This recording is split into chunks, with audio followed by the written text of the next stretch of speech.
Top 5's finest, ChavezzSlovakia. 5 hidden messages in popular kids shows that you missed. And every time this shit's come up, they were like, well, yeah, obviously I missed it because I'm not a crazy person who obsesses over every detail in the goddamn cartoons I watch. I'm here to enjoy this shit, not to ruin my day. But it's good that we have people like this to do this kind of shit for us, ChavezzSlovakians. Let's get into it, man.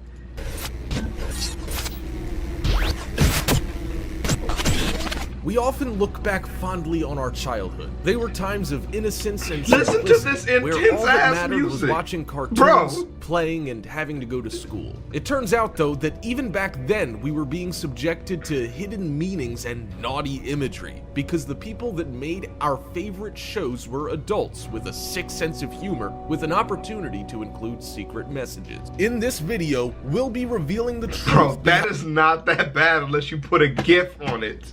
That's not that. She's brushing her teeth, you dirty son of a bitch. 5 hidden messages in popular kids shows that you probably missed. Before we begin, make sure you hit that awful. subscribe button I to can get already notified tell. every day for more amazing content. With that being said, let's begin. Number 5, DuckTales. That show After was starting great. in 1987, DuckTales went from 100 episodes, had its own movie, paved the way for subsequent Disney animated shows, and was even rebooted in 2017 for a modern twist on the show. But it wasn't just race cars, lasers, and airplanes that the residents of Duckburg had to contend with. There were clues that something darker and secretive was going on in the town. That was from that Donald Duck thing is not even from that. That's from that Donald Duck Nazi video that we watched. What the fuck does this have to do? That doesn't have anything to do. Lots of hidden messages, and one in particular stands out in the minds of conspiracy theorists. What the fuck Back are these in the images, 80s, nigga? The idea of the Illuminati was only known by a select few people, either those involved in the mysterious organization or ones who devoted their lives to exploring the secret. What the fuck are you talking about?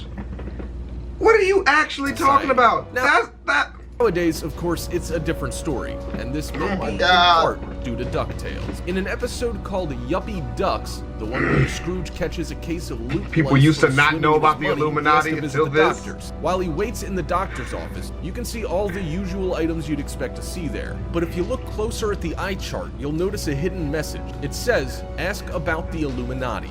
A clear reference to the underground collective, and one of the first examples of the world awakening to the possibility that they may exist. Of course, to the casual viewer, this wasn't noticeable. It's only since stories of the Illuminati have made the rounds that people have noticed hidden messages like this. But what was it there for? And what does that message even say? What does this message even say?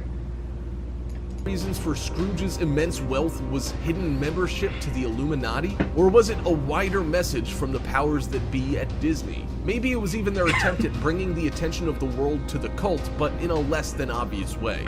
We'll probably never know the true intentions of whoever put it there, but it's just the first in a long line of examples of hidden messages and imagery that have been prevalent in entertainment of all forms for as long as people can remember. Number 4.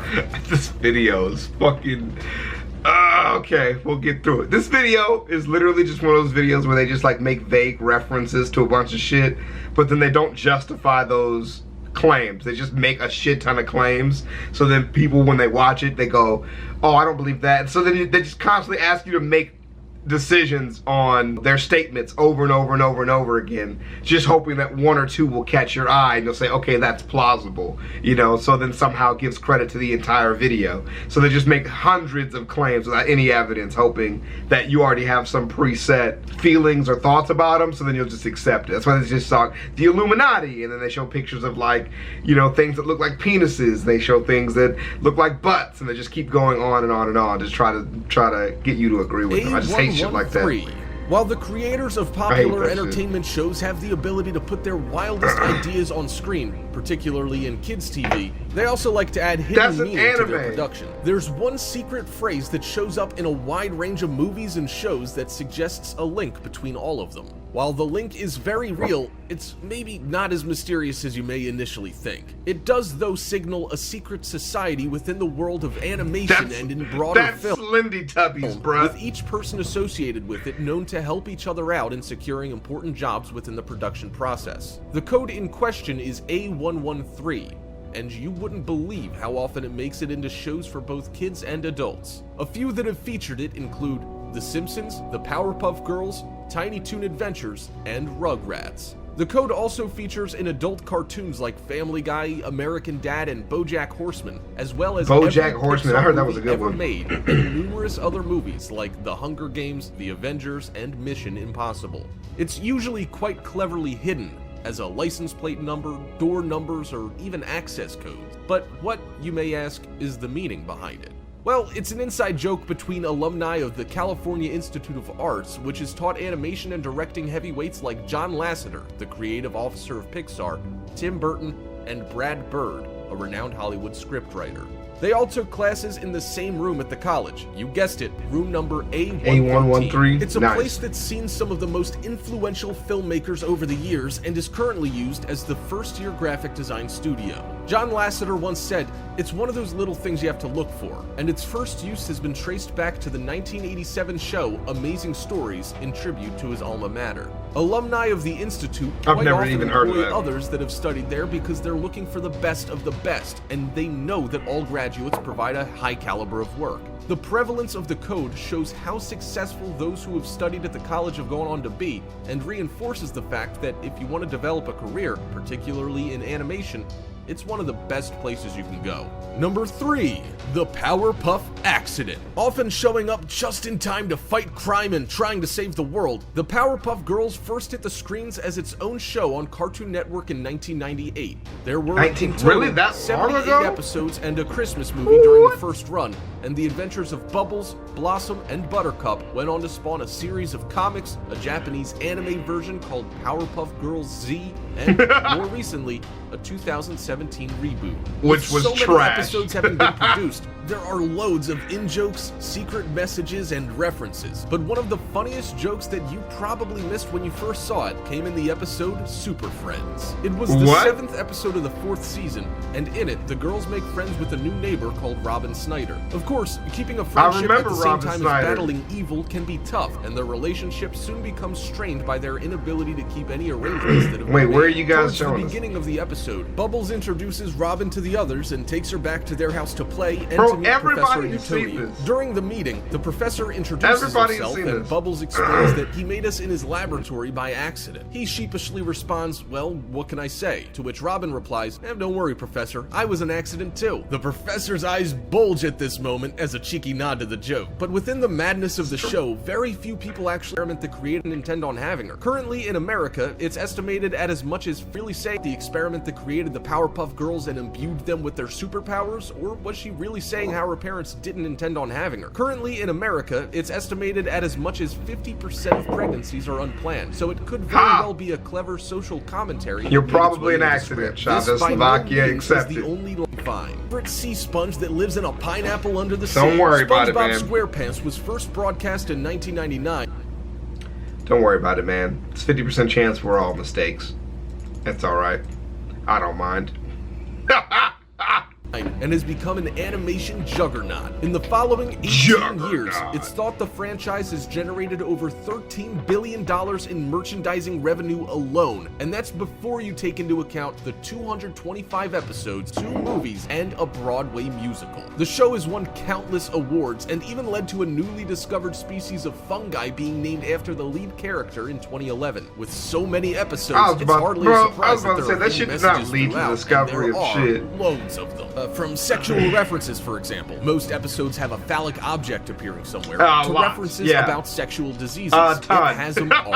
Besides, why else do you think the Krusty Krab was built in Bikini Bottom? Almost every single one of these we watch, it's like SpongeBob appears in that shit, bro. The names of the characters are also questionable. SpongeBob, Mr. Krabs, Sandy the Squirrel, to name a few. There's also the time SpongeBob was caught watching porn, where Squidward was doing something unholy with a vacuum cleaner, and endless other What anime SpongeBob, is that? Mr. Krabs was caught watching porn. What the fuck? Squidward They just put like anime together. And endless This other is wild. jokes, like the French character called the Tickler. One of the most interesting theories of hidden messages in the show, though, the is Tickler. that each of the main characters represents one of the 7 deadly sins. For example, is SpongeBob a Really? representation of lust with his zeal for life? And Patrick, a sloth, always preferring to hide under his rock? Sandy the squirrel is obviously pride. Mean old Squidward is wrath. Mr. Krabs is greed. And Gary the snail is That's not gluttony. Mr. Krabs. Oh, and don't forget Plankton, a clear example of envy. Once this has been pointed out to you, it seems so obvious. That's Steven pretty good. Hillenburg has yet to confirm or deny whether this is actually an intended message within the show, but the character traits seem way too spot on for this to not be the case. Next time you watch it, keep an eye out for all the telltale signs, and see whether you feel there's an overarching commentary being made about human behavior. Number 1. Disney. This brings us Just back all to of Disney cartoons, which have a wealth of hidden messages wherever There are a lot you of look. penises. We've already spoken Hey, let's be clear, all right? Don't get this twisted. There are a ton of penises in Disney about movies. the A113 code All the that time. features in most So of their movies phallic. from recent times, but that's just scratching the surface of what they've hidden in their animations over the years. Mostly it's long dicks. been suggested that all of the Pixar movies actually exist in the same universe, for Yeah, example, but it that's seems to a be really good wider one. than that. Most Disney movies actually have characters from other movies in them, sometimes even appearing years Yep. before they become movie stars in their own right. Goofy, Mickey, and Donald Duck were in The Little Mermaid, the Beast was in Aladdin, and the Magic Carpet, Belle, and Pumbaa all appeared in a street scene in The Hunchback of Notre Dame. There are also some darker messages if you look close enough. For example, this scene from The Lion King may seem fine, but if you actually make out the shape of the stars, you'll see an unexpected message, and it doesn't stop there. One of the most doesn't stop. controversial themes that go unmentioned within their cartoons is that of cannibalism. And we're not talking about the entirely inappropriate 1930s animation, The Cannibal Capers. What Put it the this way, fuck? I've in never seen Disney, that. That shit all looks of the hardcore. animals are human-like. Most wear clothes and can talk to each other. This would suggest that they have a certain level of intelligence, like humans, but on a number of occasions, they're seen hunting and eating members of the same species. Hey man, that's even if just their dinner has a also circle at of some life, point man. been You seen heard the talking song. and communicating That's just too. the circle of Donald life, Duck baby. is the main culprit of this, and he was known to get his nephews involved in the consumption of someone that could have quite easily have been another uncle of theirs. Is this, along with the aforementioned cannibal capers, a message from Disney to imply that cannibalism's actually okay? Or is it simply a creative choice because a duck on the dinner table is a normal thing to see from a human perspective? It's difficult to know either way, but next time you're at Disneyland, if you see duck Alright, that made me laugh out loud. That's from the Thanksgiving stare- episode, so that's obviously a fucking turkey, bro. out into one of the lakes, Alright. it's more than likely that he's I fucking hate y'all, man. But that's alright, though. That's pretty funny, man. I'll see you guys in the next one. 5 hidden messages in popular kid shows that you would have never noticed. Unless you're an expert on the Illuminati or dicks, you probably wouldn't have caught up on any of those. My favorite one is the A113 one. Let's look that shit up real quick. A1113, or sometimes A113, is an inside joke, an Easter egg in media created by the alumni of California State Institute Arts, referred to the classroom used by graphic design characters. That's really cool. That is a really cool one. I like that. That's definitely my favorite one. And the accident one from Powerpuff Girls. Even though I've already seen it, I like that one a lot. I think that shit is actually pretty funny. Because I legit remember that episode, and every time I think back on it, I don't remember even understanding what that joke was about. You know? So, anyways, I'll talk to y'all later, man. Thanks for rolling through. Peace.